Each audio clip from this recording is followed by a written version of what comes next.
Почитувани, од економски пустош, осиромашени граѓани, оплячкани и уништени институции, со посветена работа, честна намера и домакинско работење, состојбите во државата почнуваат да се средуваат.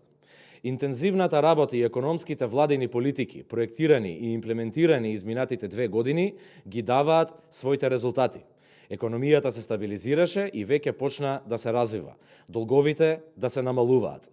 Покрај јавниот долг, кој во вториот, споредено со првиот квартал од годинава се намали за 58,8% од БДП, намалување има и кај државниот долг.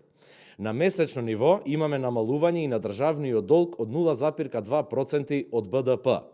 Заклучно со 30.6.2026 година, државниот долг изнесува 9 милиарди и 432 милиони евра или 51,7% од БДП, што е намалување од 41 милион евра во споредба со претходниот месец.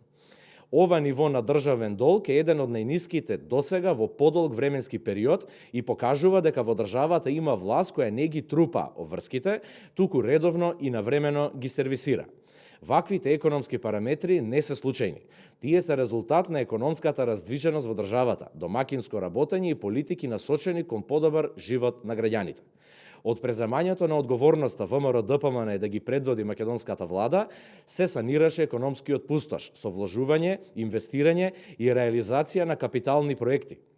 Како резултат на добро планираните мерки и активности, веќе 7 квартали поред БДП бележи позитивен раст од 3 или над 3%, а од друга страна, во време на светски ценовни шокови на енергенците, инфлацијата се држи под контрола и е меѓу најниските од земјите во регионот со 3,4%. Во насока на дополнително стабилизирање на јавните финансии и развој на економијата со крајна цел подобар животен стандард за македонските граѓани, владата предводена од ВМРО-ДПМН и понатаму ќе продолжи со интензивна работа и одговорни политики. Ви благодарам за вниманието.